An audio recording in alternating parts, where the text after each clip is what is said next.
Terima kasih pemirsa Sultan TV, Anda masih tetap bersama kami di Talk Show Bincang hari ini, di mana pada pagi hari ini spesial berpatan dengan HUT ke-77 Republik Indonesia. Kita membahas tentang kemerdekaan dan juga semangat pemuda. Dan masih bersama kita pada pagi hari ini ada Kak Chandra Firmanto Widyo selaku Ketua Pemuda Katolik Komda Banten, dan juga Kak Muhammad Ibnu Hiban selaku Ketua Ansor Ranting Buaran Indah. Kalau tadi kita sudah cukup membahas tentang kemerdekaan saat ini, apakah Indonesia sudah benar-benar merdeka di usianya ke-77 tahun, dan di segmen kedua ini kita ingin mencari tahu juga seperti apa Indonesia di usia ke-77 tahun di mata para pemuda. Apakah sudah benar-benar maju atau mungkin masih banyak tantangan-tantangan yang harus dihadapi oleh bangsa Indonesia dan juga mungkin khususnya pemuda. Dan mungkin kalau dari Kak Chandra sendiri ini melihatnya ya, 77 tahun Indonesia telah merdeka. Apakah Indonesia ini sudah cukup menjadi negara yang sudah maju dan berkembang, atau seperti apa nih di usia ke-77 tahun ini? Ya, kalau kita lihat Iya. dari berita yang ada, sudah punya peran dan posisi Oke. lewat kepemimpinan Pak Jokowi, di mana di mata pemimpin negara lain, seorang presiden itu sudah diberikan porsi yang lebih. Iya. Dalam artian bangsa kita itu sudah memposisikan pada track lebih ke arah kemajuan. Oke. Karena kan secara infrastruktur sudah digenjot waktu pemerintahan Pak Jokowi yang pertama, dan sekarang lebih digenjot dari sisi perkembangan moralitas. Oke. Dan itu pun harus dilandasi. Kalaupun infrastruktur yang sudah ada tanpa ada sense of belonging dari moralitas seluruh warga negara, ya notabene infrastruktur tuh nggak ada artinya. Benar. Jadi semuanya itu dibangun baik dari dalam maupun dari luar. Karena kalau memang dari luar itu akan lebih pada pertumbuhan secara ekonomi yang bisa menstimulus pertumbuhan ekonomi itu akan lebih tinggi. Tapi harus dibarengin juga ya dengan adanya perubahan mentalitas. Di saat kita sudah merubah mentalitas kita bahwa kita punya sense belonging terhadap negara, kita akan menjaga negara itu, dan kita akan mengkondisikan peran kita itu bagaimana bisa memajukan dengan apa yang sudah menjadi porsi kita. Oke. Baik sebagai pengusaha, baik sebagai aktivis, sebagai penyeimbang, sebagai pemangku jabatan, sebagai reporter atau yang lain, semuanya itu memang harus dikolaborasikan sesuai dengan asistensi kita. Makanya yang pasti itu akan menjadi sebuah kombinasi untuk artinya mengisi kemerdekaan dan tetap menumbuhkan merdeka yang bertanggung jawab. Itu poinnya. Ya. Dan ini apakah mentalitas dari masyarakatnya ini menjadi salah satu tantangan juga nih, membentuk mental tadi itu sense of belonging dari bangsa Indonesia yang saat ini mungkin masih perlu ditempa lagi, atau sebenarnya masih ada tantangan lainnya juga yang harus dihadapi khususnya untuk masyarakat Indonesia saat ini? Ya, itu akan dikembalikan bahwa memang tantangan itu kan berasal dari diri sendiri. Oke. Kalau kita sudah merasa sebenarnya kita mampu, padahal kalau kita dilihat di luar kita nggak bisa melakukan apa-apa, ya itu akan menjadi benteng. Istilahnya kita tidak menyadari bahwa sebenarnya di luar dari kita pun sendiri sudah bergerak dan berubah. Tapi kalau dari kita sendiri belum berubah, ya kapan kita akan berani maju kan itu. Maka dari itu ini akan menjadi sebuah tantangan. Bagaimana mentalitas dari pribadi ataupun lebih luasnya itu dari masyarakat Indonesia itu mau menerima akan keterbatasan. Karena dengan adanya keterbatasan itu sendiri, dia menyadari bagaimana masyarakat itu mau berkembang, mau berubah. Nah, itu yang menjadi tantangan terbesar dari pemerintahan. Jadi kita harapkan yang selama ini masyarakat yang sudah merasa dimanja, sudah merasa pada posisi nyaman, ya harus keluar dari zona nyaman itu. Karena dunia itu berubah. Benar. Dimana di luar kita berubah, kalau kita nggak berubah, ya pasti ketinggalan. Benar. Ya, itu. Jadi masyarakat Indonesia ini harus berubah, beradaptasi dengan perubahan zaman yang terjadi. Dan pastinya juga harus bisa berkembang juga harus. ya. Karena setiap detik itu pasti berubah. Kalau tidak kita sesuaikan dengan kondisi yang ada sekarang, ya terutama kalau kita berbicara masalah pergerakan anak-anak muda kan gitu. Dengan yang dulu dengan sekarang pasti beda. Benar. Tapi kalau kita hanya terkungkung pada zaman-zaman keemasan waktu itu, ya dengan kondisi yang ada sekarang ya pasti berbeda. Ya bahasanya mau diapain kan gitu. Kalau kita kembali lagi pada situasi yang sama pada zaman dulu kan gitu loh. Waktu masa perjuangan kemerdekaan. Sekarang kita kan lebih banyak bagaimana kita bisa mempertahankan kemerdekaan, dan kemerdekaan itu bisa kita terus tumbuhkan untuk bisa menjadi bagian dari kehidupan kita sehari-hari. Benar. Ya.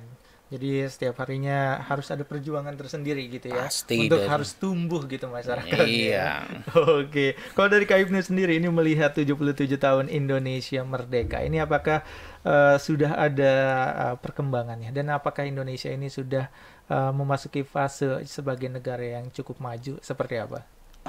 Baik, 77 tahun ini bukan waktu yang sebentar. Benar. Untuk perjalanan sebuah bangsa. Dari masa ke masa tentunya selalu ada perubahan. Iya. Pasca merdeka 1945, kita belum benar-benar merdeka. Iya. Tapi setelah itu kita masih terus dijajah. Jadi secara ekonomi, secara infrastruktur juga saat itu mungkin jauh dengan sekarang. Iya. Jadi perkembangannya saya rasa sangat pesat, sangat maju. Jadi sekarang Pak Jokowi juga sedang mengencar terus infrastruktur yang ada di Indonesia. Saya rasa untuk memajukan bangsa juga sangat bagus tentunya, untuk menjadi Indonesia yang maju. Kemudian untuk berkembangnya sebuah bangsa, kita ini kan negara yang subur, dengan mempunyai tanah yang subur. Harusnya bisa dimanfaatkan oleh para anak-anak bangsa Indonesia. Untuk itu, untuk menjadi sebuah negara maju, kita sebagai bangsa Indonesia harus banyak memulai dari sisi wirausaha. Karena apabila bangsa itu maju, kita harus menjadi wirausahaan. Dan wirausaha itu sendiri di atas 5%. Jadi apabila saya yakin teman-teman juga semua pasti banyak yang ingin menjadi wirausahaan untuk terciptanya Indonesia yang ekonominya secara global maju, berkembang. Dan tentunya juga saya yakin kepada generasi-generasi bangsa ini akan terus maju. Kemudian juga sekarang di zaman serba teknologi. Benar. Jadi anak muda harus harus pintar secara teknologi. Jadi bukan zamannya angkat senjata lagi. Di zaman modern seperti sekarang ini. Itu dia tadi seperti di awal, mencerdaskan kehidupan bangsa. Semoga anak-anak muda ini, generasi muda ini bisa menjadi agent of change-nya Indonesia untuk menjadi Indonesia yang lebih baik lagi. Oke. Mungkin seperti itu. Ini menarik kalau tadi disinggung soal untuk bisa memajukan Indonesia gitu ya. Memang dari segi perekonomian harus lebih banyak lagi anak muda yang berwirausaha gitu ya. Setidaknya 5% dari masyarakat Indonesianya gitu. Nah, kalau Kak Ibnu sendiri melihat ini, apakah anak muda di Indonesia ini sudah mulai bergerak menjadi seorang wirausaha atau juga mungkin entrepreneur, atau mungkin juga saat ini sebenarnya masih juga nih anak muda yang terbuai mencari sesuatu yang lebih mudah, dalam artian mereka lebih memilih lebih baik bekerja saja gitu daripada mengambil resiko untuk menjadi seorang pengusaha yang mungkin resikonya adalah bangkrut, dan mungkin juga ini menjadi sebuah kekhawatiran dari kehidupan anak muda gitu. Seperti apa? Ya, saya rasa pasca COVID ini sebelumnya banyak terjadi pengurangan tentunya Iya. di sebuah perusahaan. Saya rasa juga anak muda banyak yang jadi wirausahaan untuk mencari kebutuhannya. Iya. Sebab COVID 2 tahun ini kan semua sektor kita dibatasi. Dan saya juga yakin masih banyak yang akan tumbuh untuk menjadi wirausahaan. Karena sangat mendukung sekali Indonesia ini untuk menjadi wirausaha. Tentunya saya yakin anak-anak muda ini juga pasti inspiratif dan kemudian juga inovatif. Jadi untuk menjadi wirausahaan kita harus punya dua itu. Sebelumnya juga kita sebagai anak muda dihadapkan dengan tantangan zaman tentunya. Benar. Di mana sekarang teknologi ada yang positif dan berdampak negatif, tergantung usernya juga. Jadi sangat mendukung sekali sekarang untuk wirausahaan di dunia yang serba teknologi ini tentunya. Sangat memudahkan. Beda dengan zaman dahulu. Wirausahaan dengan tanpa teknologi bedanya sangat jauh sekali. Saya juga melihat UMKM sekarang semakin banyak, semakin tumbuh di Indonesia. Mudah-mudahan rasa kewirausahaan anak muda itu tumbuh ke depannya. Seperti itu. Oke, dan mungkin juga kalau kita melihat memang tadi seperti yang sudah disebutkan juga, anak muda ini sekarang sudah mulai dimudahkan dengan adanya teknologi. Betul. Gitu ya, dimana teknologi ini bisa memudahkan anak muda untuk bisa belajar menjadi seorang entrepreneur dan juga untuk bisa mengembangkan usahanya gitu. Tapi ada juga nih anak muda yang ibaratnya terbuai dengan teknologi, justru menggunakan teknologi sebagai hiburan saja gitu. Nah ini apakah sebenarnya kalau Kak Ibnu atau mungkin juga Kak Chandra juga melihat apakah anak muda khususnya saat ini lebih banyak memanfaatkan teknologi untuk mengambil sisi positifnya saja, atau masih banyak yang terbuai dengan yang negatifnya? Mungkin dari Kak Ibnu. Ya, saya rasa generasi milenial ya, atau generasi Z, di mana sekarang ini teknologi banyak aplikasi-aplikasi yang memudahkan serta aplikasi yang membuat kita terbuai. Benar. Iya. Jadi mudah-mudahan sih Indonesia ini banyak anak-anak mudanya yang menggunakan teknologi ini dengan dampak positif. Karena kedepannya pasti pekerjaan manusia digantikan oleh mesin, teknologi.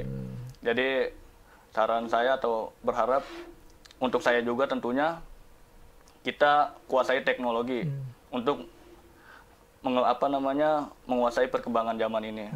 Mungkin seperti itu. Oke, nah kalau dari Kak Chandra melihatnya seperti apa nih dengan masifnya perkembangan teknologi ini, apakah khususnya anak muda gitu ini lebih banyak terbuai untuk ibaratnya memanfaatkan teknologi untuk sebagai hiburan saja gitu, atau sebenarnya sudah mulai banyak juga nih anak muda yang ibaratnya memanfaatkan teknologi untuk mengembangkan dirinya dan juga mungkin untuk mendorong perekonomian Indonesia juga? Seperti apa? Ya, menarik tadi yang diungkapkan oleh Mas Ibnu. Artinya bangsa yang merdeka dan bangsa yang bertumbuh harus terciptanya sebuah komunitas atau ekosistem wirausaha.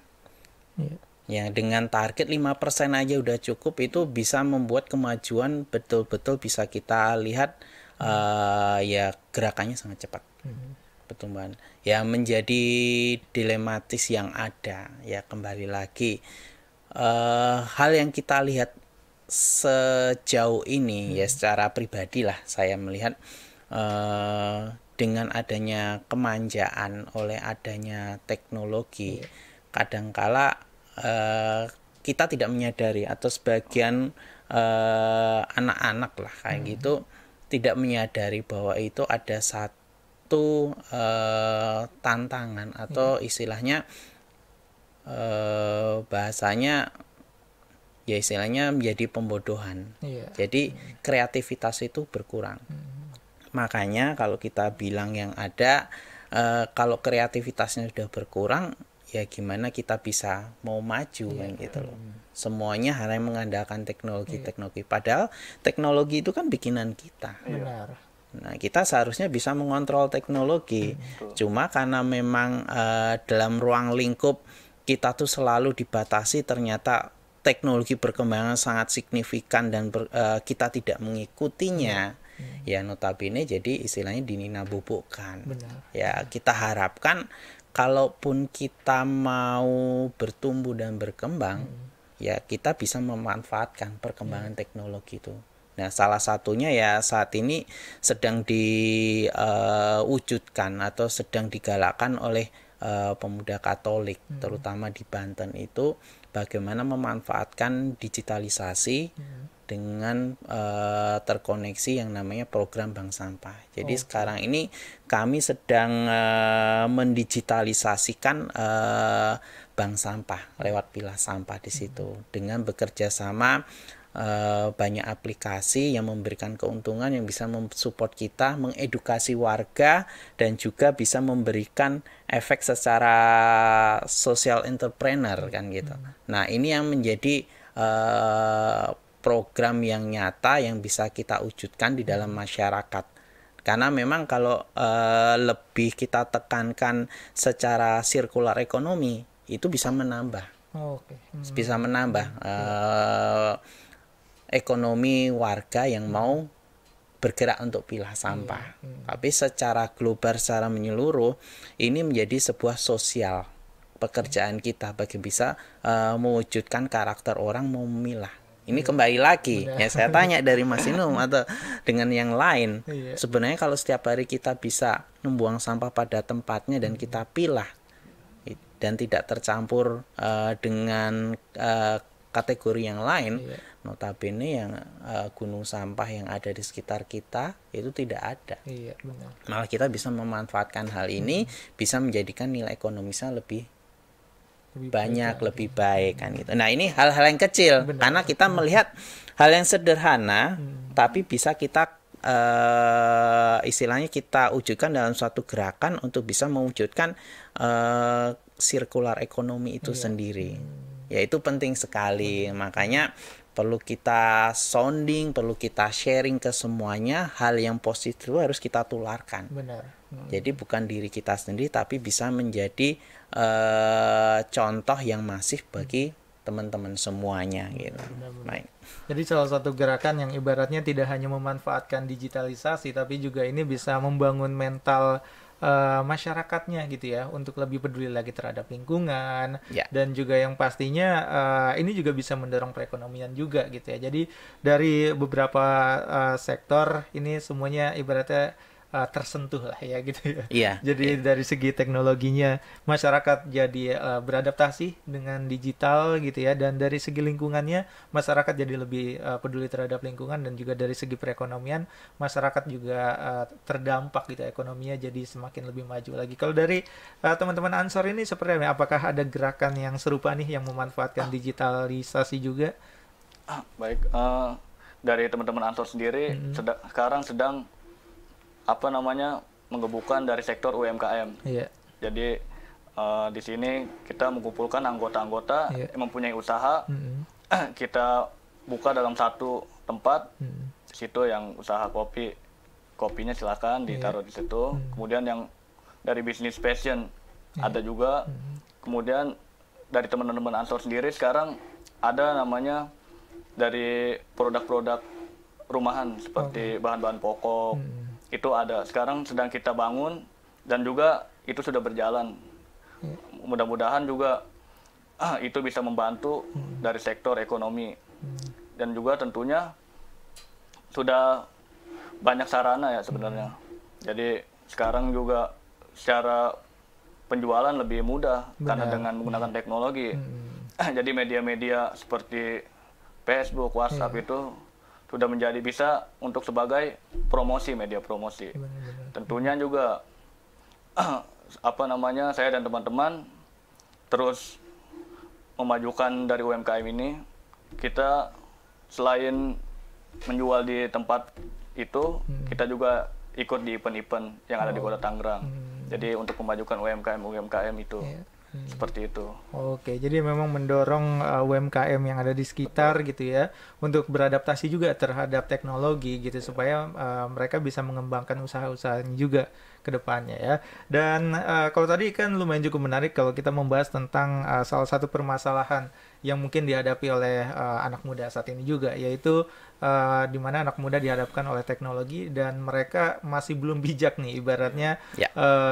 ibaratnya memanfaatkan teknologi yang ada gitu. Ini kan salah satu permasalahan yang dihadapi saat ini. Nah, sebenarnya kalau dari bangsa Indonesia ada tidak sebuah permasalahan yang mungkin dari era-era sebelumnya ini masih ada sampai sekarang? Kalau dari Kak Chandra melihatnya seperti apa? Permasalahan apa sih yang mungkin dari dulu ini masih ada sampai sekarang?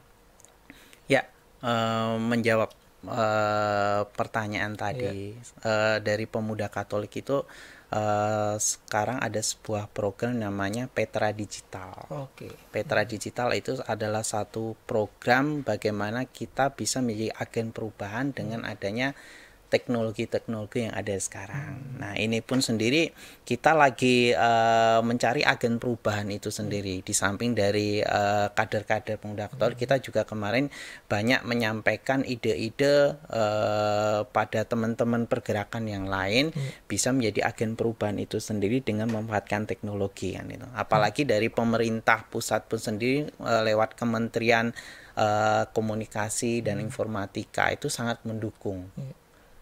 Dengan adanya beberapa informasi mengenai cyber di situ sendiri kan bagaimana kita bisa bertindak bijak terhadap teknologi dengan menggunakan media sosial yang pasti. Terus yang menjadi sebuah PR yang masih tetap ada dari dulu dari sekarang karena memang ini kan melihat dari pola pikir dan daya tangkap setiap orang yang ada, bukan hanya sebagai anak muda saja ya, bahkan orang tua pun sendiri yang kalau kita ajarin tentang adanya teknologi kadang-kala kan banyak hambatan-hambatan kan gitu loh. Padahal mereka mengharapkan kita mau berkembang, mau istilahnya speed up. Nah, di samping satu sisi padahal mereka tuh masih istilahnya menjadi batu pijakan yang memang harus diteruskan.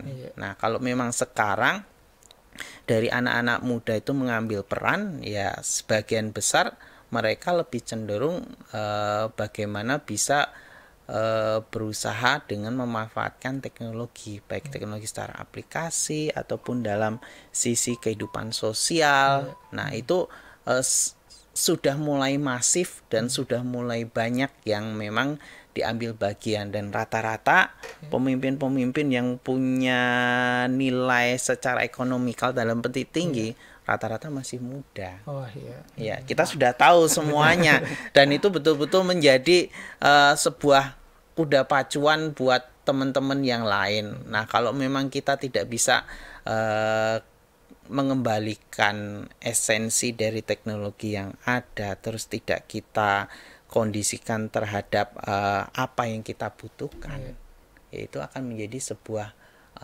tantangan lagi kan, dan itu akan selalu bergulir terus saat sekarang, besok dan akan datang.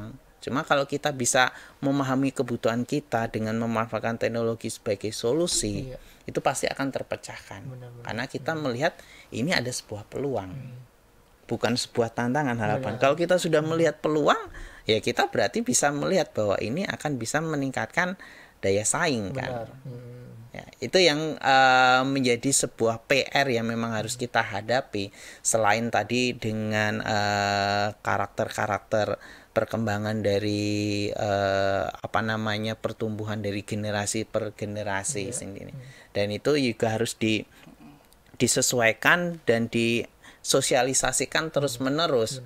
Dan bagi kita yang sudah melek terhadap teknologi, ya kita harus menjadi agen perubahan. Tadi maksudnya agen perubahan itu ya kita harus ngomongin terus dan kita harus mensosialisasikan terus buat teman-teman atau buat lingkungan yang ada di sekitar kita. Jadi jangan sampai berhenti. Kalau kita sudah berhenti, ya itu tandanya kita mati kan gitu. Padahal situasi kondisi itu akan terus bertumbuh dan bertumbuh terus. Yaitu maksud tujuan kita adanya sebuah program Petra Digital itu. Jadi menyentuh seluruh aspek kehidupan dan aspek penggeraknya itu kita perluas dan kita perbanyak.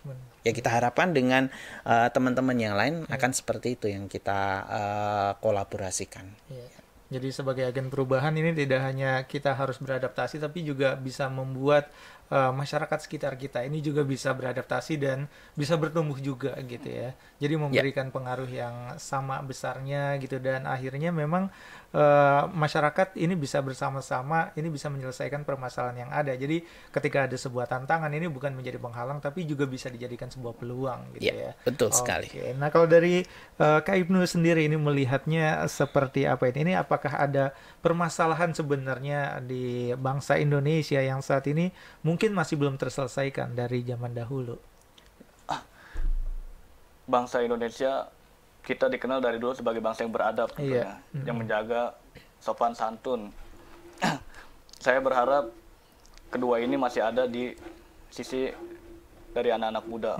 Jadi mari kita jaga keberadaban ini. Kita sebagai anak muda mempunyai jiwa yang sopan dan santun. Kemudian juga harusnya secara teknologi saat ini kita tentu mengakses informasi secara global dan internasional tentunya sangat mudah. Benar. Jadi yang di sini yang harus dikedepankan, saya rasa kita harus memfilter, men-sharing dulu apa ini berita ini minimal benar nggak sih? Iya. Jadi jangan langsung dimakan bulat-bulat aja berita ini. Apalagi sekarang ada juga undang-undang ITE kan. Jadi mudah-mudahan generasi muda ini menggunakan teknologi secara bijak tentunya. Dan juga kita bisa menjaga teknologi ini sebagai kemajuan untuk generasi muda. Tentunya seperti yang kita lihat, mungkin namanya jiwa muda masih amarnya tinggi. Benar, menggebu-gebu ya. Melihat, mendengar berita sedikit yang belum tentu kebenarannya, langsung dikomentari. Semoga kedepannya juga anak-anak muda bisa lebih bijak dalam menggunakan sosial media tentunya. Dan juga yang harus kita jaga dari anak-anak muda itu yang terpenting yaitu sopan santun dan beradab. Dan juga tentunya dalam bermedia sosial tentu kita harus lebih bijak. Jangan sampai persoalan seperti ini merusak dari persatuan kita.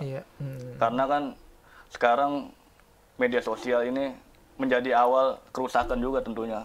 Di samping media untuk mempersatukan bangsa ini. Jadi semoga kita masih terus bisa memfilter dan men-sharing informasi-informasi yang kita terima. Dan tentunya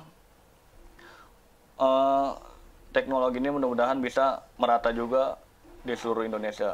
Karena kita tahu di pedesaan-pedesaan sebagai sarananya masih belum memadai. Benar. Ya, teknologi ini saya rasa perlu dikembangkan juga di pedesaan-pedesaan agar mereka juga mengerti tentang teknologi tentunya. Supaya itu dia amanat Undang-Undang Dasar mencerdaskan kehidupan bangsa.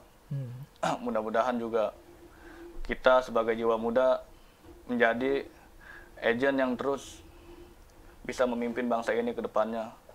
Karena nanti kan masanya Pak Jokowi ini digantikan dengan anak-anak muda yang sekarang tentunya. Ya, jadi kita harus mempersiapkan tentunya diri kita, intelektual kita tentunya, dan juga ilmu kita. Jadi yang terpenting sekarang buat anak muda saya rasa di sektor pendidikan. Itu yang saya rasa terpenting. Mudah-mudahan juga kita masih terus semangat belajar untuk kedepannya bisa menggantikan pejuang-pejuang sebelumnya. Mungkin seperti itu. Oke, jadi memang dari anak mudanya sendiri ini harus bisa memberikan manfaat dan juga mungkin kedepannya ini dengan pemerataan akses informasi di Indonesia yang mungkin lebih merata, ini secara tidak langsung meningkatkan taraf pendidikan Indonesia juga gitu, pendidikan Indonesia menjadi lebih baik dan juga masyarakat Indonesia juga jadi lebih baik lagi dalam menanggapi permasalahan-permasalahan yang ada di masyarakat dan juga mungkin dari akses informasi yang mereka dapatkan gitu ya. Dan tadi juga banyak disinggung soal beberapa hal yang mungkin harus dilakukan oleh anak muda. Tapi sebenarnya kalau berbicara mengenai bagaimana anak muda mengisi kemerdekaannya gitu ya. Nah, ini menarik juga untuk kita bahas, tapi akan kita bahas di segmen selanjutnya. Kita harus istirahat dulu untuk sejenak, dan pastikan Anda tetap bersama kami pemirsa Sultan TV karena kita masih bersama di Talk Show Bincang hari ini.